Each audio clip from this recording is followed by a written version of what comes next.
Peringatan, animasi ini diangkat dari kisah nyata, tanpa bermaksud menyudutkan salah satu pihak. Semoga bisa diambil pelajaran, dan selamat menikmati. Beberapa bulan kemudian, Maya mulai mencari kerja lagi untuk menghidupi keluarganya. Pak Darto, ada apa ya Pak kemari? Jangan pura-pura nggak tahu, kamu sudah 2 bulan lewat jatuh tempo. Kamu harus bayar hutangmu sekaligus bunganya. Saya nggak mau tahu. Pokoknya, kalau kamu nggak bayar sekarang, kamu dan orang tuamu harus pergi dari rumah ini. Apakah Mbak Maya pernah menyakiti hati seseorang? Mungkin dalam urusan bisnis, persaingan warung, atau dalam hubungan pribadi? Saya ngerasa nggak pernah nyakitin hati orang lain Pak Ustadz, apalagi sampai berniat jahat gitu. Justru saya yang malahan yang disakiti hatinya Pak Ustadz. Gara-gara suami saya selingkuh dengan perempuan lain di kamar saat saya kerja di warung. Tapi saya ingat banget perkataan selingkuhan suami saya, kalau dia ingin menghancurkan hidup saya sehancur-hancurnya. Nah, itu dia Mbak Maya. Kadang orang yang hatinya penuh iri dan dendam bisa melakukan sesuatu yang tidak kita duga, termasuk meminta bantuan orang yang punya ilmu hitam. Makanya warung Mbak Maya ini jadi sepi, dan sering ada gangguan gaib di warung. Yaitu semua karena ada kiriman dari seseorang yang gak suka sama Mbak Maya. Ya Allah, jadi semua ini gara-gara orang itu. Hidupku jadi berantakan. Terus saya harus gimana Pak Ustadz? Mbak Maya nggak usah khawatir. Gangguan seperti itu tidak akan berhasil kalau kita selalu dalam perlindungannya. Nanti Mbak Maya akan saya kasih air yang sudah saya bacakan doa. Terus, sebelum buka warung, percikan air yang sudah dibacakan doa itu ke sudut-sudut warung dan dapur. Tapi ingat, ikhtiarnya harus dibarengi dengan hati yang bersih dan niat baik. Baik Pak Ustadz, insya Allah saya akan lakukan semua itu. Saya juga akan berusaha mengikhlaskan semuanya Pak Ustadz. Bagus, ya sudah, kalau gitu saya ambil airnya dulu ya. Iya Pak Ustadz.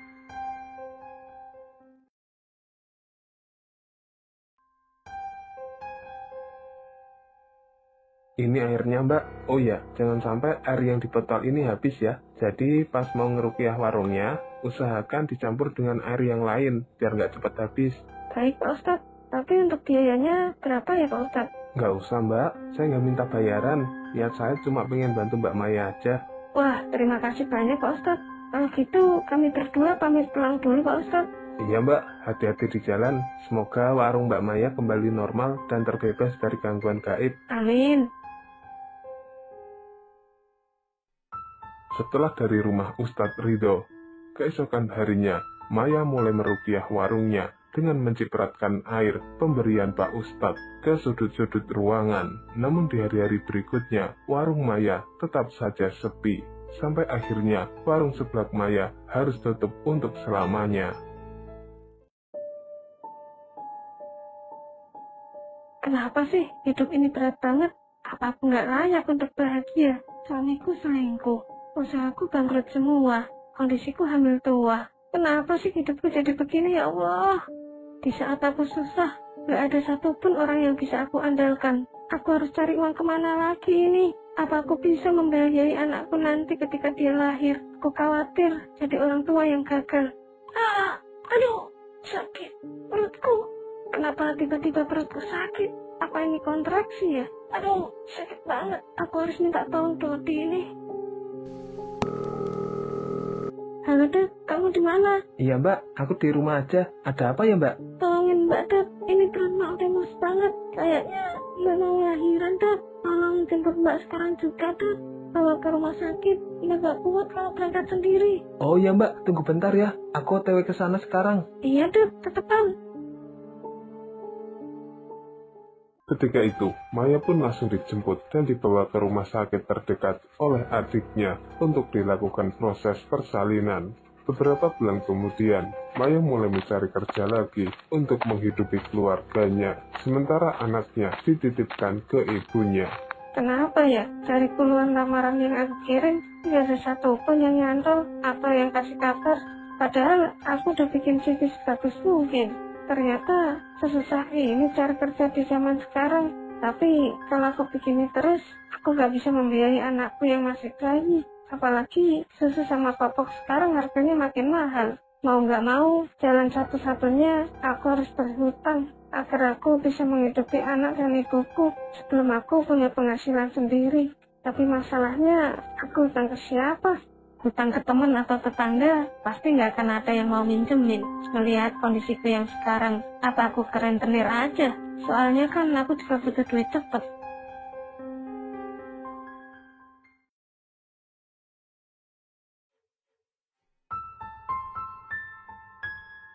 Maaf sudah mengganggu Pak Darto. Saya datang kemari mau pinjam uang Pak. Emangnya kamu butuh uang berapa? Saya butuh uang 20 juta Pak. 20 juta? Itu bukan jumlah yang kecil loh. Emang kamu bisa bayarnya nanti? Saya tahu ini besar Pak, tapi saya benar-benar butuh uang itu Pak. Anak saya masih bayi, sudah seminggu ini saya ngutang ke warung buat beli popok dan susunya. Lah emangnya usaha sebelahmu kemana? Bangkrut? Iya Pak, beberapa bulan yang lalu usaha saya makin sepi Pak. Akhirnya tutup total bulan kemarin. Sekarang saya nggak punya pemasukan Pak. Kalau kamu nggak punya pemasukan, kamu mau bayar pakai apa hutangnya? Saya akan cari kerja Pak, kerja apa aja. Entah itu jadi asisten rumah tangga ataupun yang lain. Saya cuma butuh waktu Pak. Saya mohon banget. Baiklah, kalau memang kamu benar-benar butuh uangnya, akan saya pinjami. Tapi bunganya 20% per bulan ya. Kalau sampai 3 bulan kamu belum bisa bayar, saya akan ambil barang-barangmu, termasuk surat rumahmu. Gimana? Setuju? Ya udah nggak apa-apa Pak. Saya janji saya akan bayar hutangnya. Oke, tunggu sebentar. Saya mau ambil kertas. Iya Pak.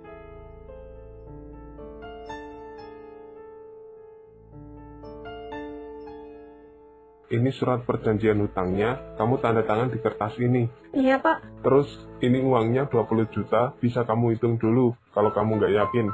Nggak perlu Pak, saya udah percaya kok. Dan terima kasih banyak Pak Darto. Ingat ya, jangan sampai kamu lupa tanggal jatuh temponya. Saya nggak suka nagih berkali-kali. Saya ngerti Pak, saya akan usahakan untuk bayar tagihannya tepat waktu. Bagus kalau kamu sudah ngerti. Saya permisi dulu Pak. Ya, silakan.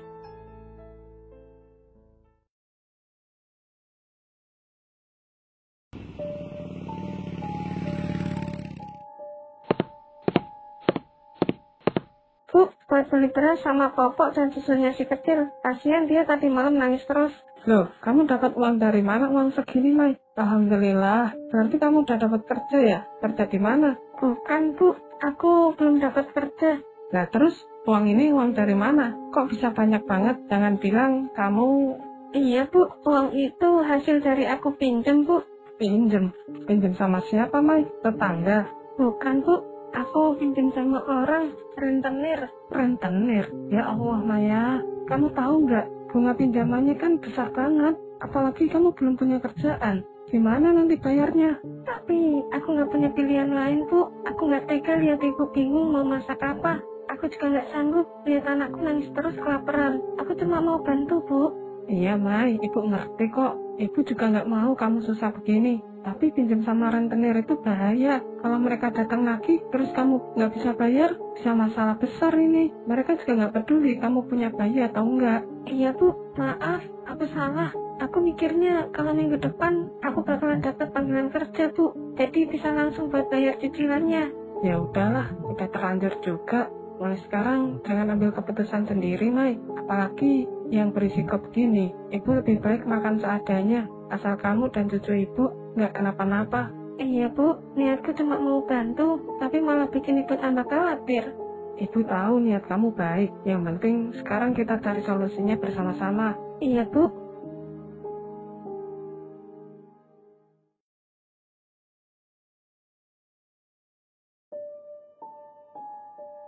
Put, aku lagi pusing banget akhir-akhir ini. Kenapa, Mai? Emang ada masalah apa lagi? Aku sekarang lagi nyari kerjaan, Put. Udah ngelamar ke banyak tempat, bahkan udah puluhan kali aku kirim CV. Tapi nggak ada satupun yang manggil interview. Ya ampun, Mai. Dari kapan kamu mulai nyari kerja?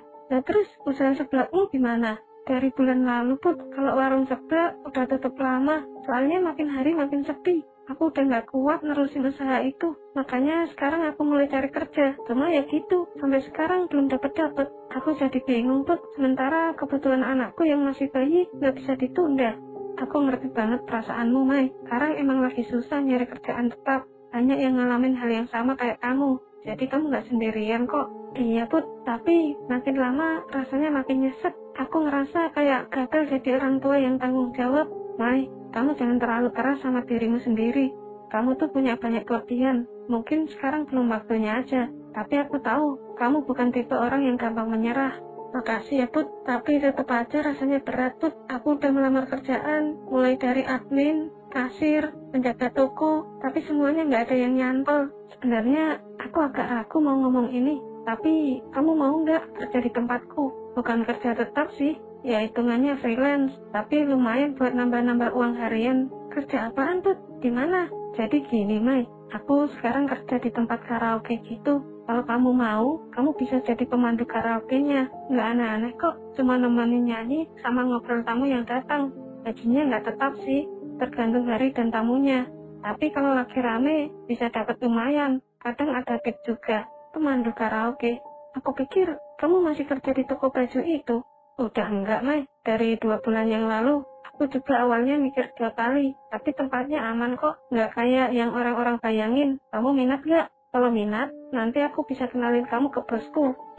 Gimana ya? Aku masih bingung, Put. Aku takut ngecewain orang tuaku kalau kerja di tempat hiburan malam kayak gitu. Tapi jujur, aku juga butuh duit, Put. Memang, Mai, ini bukan kerjaan yang semua orang bisa langsung terima.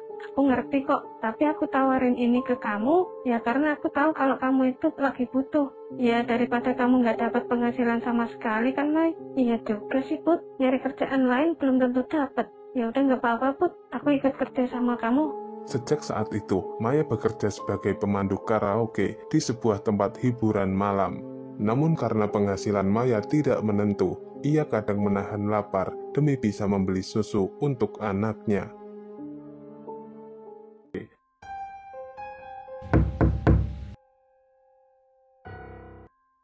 Pak Darto, ada apa ya Pak kemari? Jangan pura-pura nggak tahu, kamu sudah 2 bulan lewat jatuh tempo. Kamu harus bayar hutangmu sekaligus bunganya.